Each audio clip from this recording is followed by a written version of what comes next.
Hey everyone, thanks for checking out this RynoWorx instructional video. In this video we're going to be discussing sealant, specifically relating to mixing and water ratios. One of the most common questions we get is relating to how thick should the sealer be. This is a difficult question to answer quickly and easily as there are many different types of sealers from several manufacturers. The TLDR is this. 1. Make sure your product is of uniform consistency. No sludge, no chunks, all even, nice and smooth. And 2, it should be the thickness of tomato juice or a vegetable cocktail. If you have consistency of yogurt or sour cream, it is much too thick. Let's go ahead and get started with mix ratios.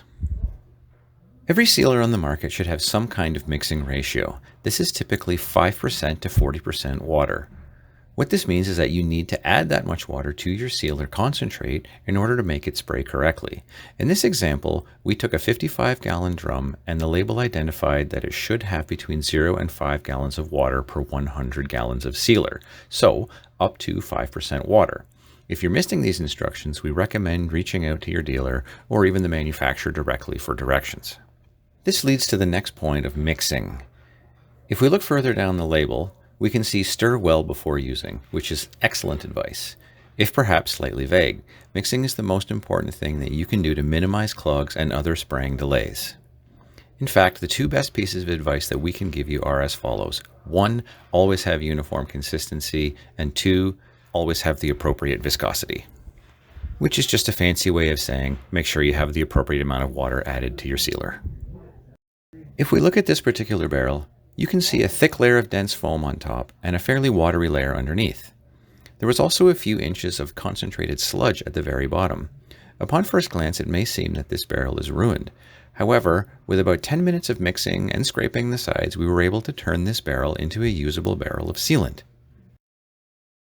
A further note about thickness here, you can see that, let me just slow this down here. You can see that there's actually chunks flying out while we were mixing, perhaps a bit too vigorously. This is a good indication that this product had to be runny enough in order for those to appear. You can see that after loading, there was no sludge left in the bottom at all. To illustrate this point further, I'll go ahead and I'll speed this video up and just show you a different barrel without interruption. This particular barrel only had foam on the top and it was pretty watery underneath. So we really only had to mix this for a couple of minutes, and you're going to see here very shortly we're going to start loading. And in order to make the loading process go even a little bit faster, we decided to add about 2.5 gallons of water, which maintains that same 5% ratio we had to begin with.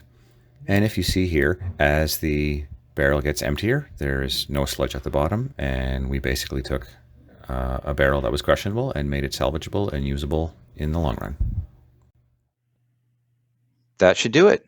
I hope you found this video helpful. If you have any questions about what we've done here today or about any other RynoWorx products, please visit us at www.rhinoworx.com. That's RynoWorx.com. Thanks a lot and have a great day.